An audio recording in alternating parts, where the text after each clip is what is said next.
Hi everyone, welcome back to my YouTube channel IS Point. As you know, today it's the 1st January 2021. So wish you a very happy new year to all of you and Bhagwan Bholenath bring a lot of happiness in your life.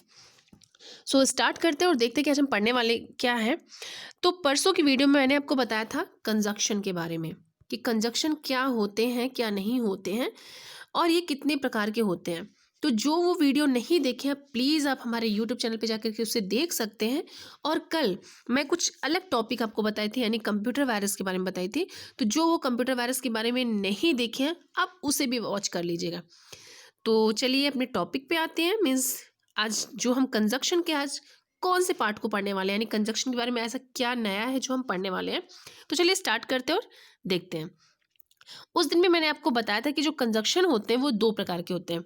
एक हमारा होता है coordinating coordinating conjunction and जो दूसरा होता है वो होता है subordinating conjunction.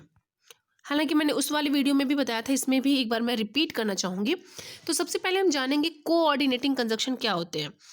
Coordinating conjunction, so this sorry ये जो कंजक्शन होते हैं द कंजक्शन, इसमें पूरा होन भी नहीं पाएगा तो मैं आपको ऐसे ही बता दूंगी। The conjunction which joins two items of equal rank is called a coordinating conjunction। means जब एक ही स्तर की, यहाँ पे मैं लिख दे रही हूँ, यानी एक ही स्तर के दो आइटम्स को जोड़ने वाला कंजक्शन कोऑर्डिनेटिंग कंजक्शन कहलाता है। अब जैसे ऐसा क्या है कि जो दो चीज़ों को जोड़ता है तो जानते हैं। जैसे यहाँ पे हो गया एंड। अब आप देखेंगे एंड जो है वो दो वर्ड्स को जोड़ता है और दो सेंटेंसेस को जोड़ता है। या फिर बट, या फिर अगर मैं बात करूँ तो और, also, still, yet, but also, इस तरह से बहुत सारा है। तो ये हमारे क्या होते हैं, यानी नॉर, इधर और neither nor, not only but also, both and, like. तो हालांकि इन सारी चीज़ों को मैं आपको अलग अलग करके बताऊंगी ताकि आपको और भी अच्छे से समझ में आ जाए। तो चलिए एक बस छोटा सा एग्जांपल आपको दे दूं पहले ताकि आपको सब क्लियर हो जाए। जैसे मैंने लिखा कि सीता सीता एंड गीता। अब यहाँ पे सीता एंड गीता, तो यहाँ पे जोड़ने वाला कौन है, एंड है। या फिर अगर मैं बोलूं कि Ram is poor, Ram is poor but honest, Ram is poor but honest, Ram गरीब जरूर है बट वो क्या है, ऑनेस्ट है, ईमानदार है। तो आप यहाँ पे देख रहे हैं कि वो दो आइटम्स को जोड़ रहे हैं, यानी दो शब्द को जोड़ रहे हैं, दो वाक्यों को जोड़ रहे हैं। तो ये हमारा कोऑर्डिनेटिंग कंजक्शन हुआ।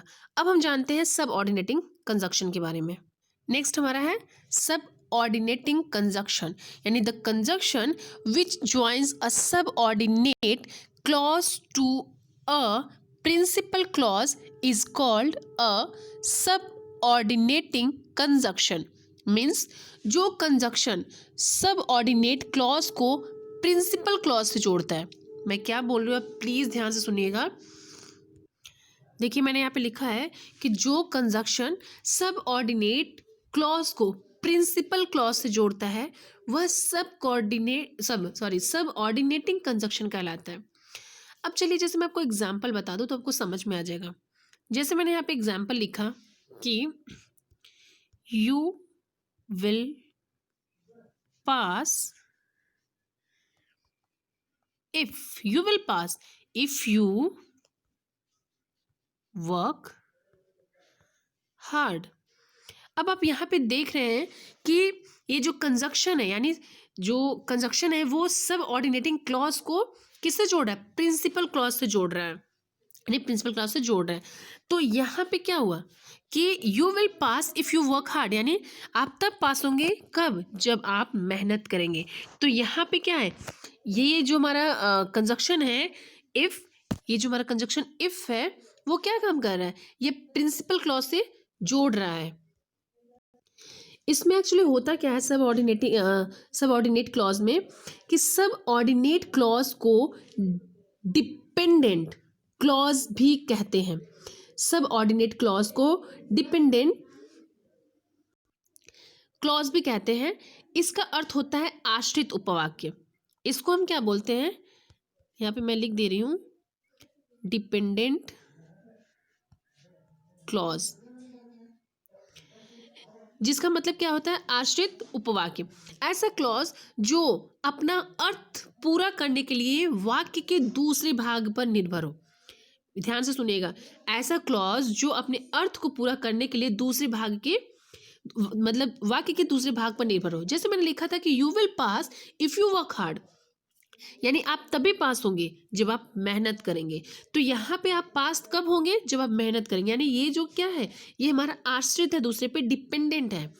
तो ये हमारा क्या हो गया, वह सब ऑर्डिनेट क्लॉज कहलाता है। और जो दूसरा अभिष्ट भाग रहता है उसको हम प्रिंसिपल क्लॉज कहते हैं। तो शायद आपको समझ में आ गया। जैसे जरूरी नहीं कि ये सिर्फ इफ ही हो, अगर मैं कोई और एग्जाम्पल लिखूं, जैसे मैंने लिखा she said that she was absent. She said that she was absent, यानी वह कहा कि वो absent थी। तो यहाँ पे आप देख रहे हैं दोनों भाग मतलब एक दूसरे पर, मतलब एक पहला जो सेंटेंस है वो दूसरे पर क्या है, निर्भर हुआ है। तो जैसे हमारा दैट हो गया, इफ हो गया, तो ये हमारा क्या है, और बिकॉज, ये हमारा सब ऑर्डिनेटिंग कंजक्शंस हैं। तो होप आपको ये समझ में आया होगा। हालांकि मैं आपको जब अलग अलग करके बताऊंगी तो आपको और भी अच्छे से समझ में आ जाएगा।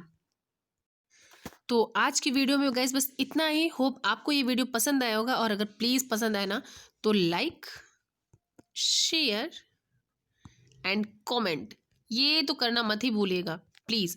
एंड वन मोर थिंग, इसमें और भी बहुत सारी चीज़ें हैं जो कि मैं आपको नेक्स्ट वीडियो में बताऊंगी। तो प्लीज़ उस वीडियो को आप वेट कर लीजिए थोड़ा, क्योंकि सब्र का फल मीठा होता है। एंड वन मोर थिंग, एक और है कि इसमें कभी कभी हमें लगता है कि ये हमारा कंजक्शन है, बट वो कंजक्शन नहीं होता है। वो हमारा कभी कभी एडवर्ब हो जाता है, कभी प्रीपोजिशन हो जाता है, कभी वर्ब हो जाता है। तो हालांकि ये कैसे क्या कब होता है ये तो आप हमें अगर नहीं समझ में आएगा तो आप हमें कमेंट करके बता सकते हैं। Thank you so much, good night everyone and enjoy your day.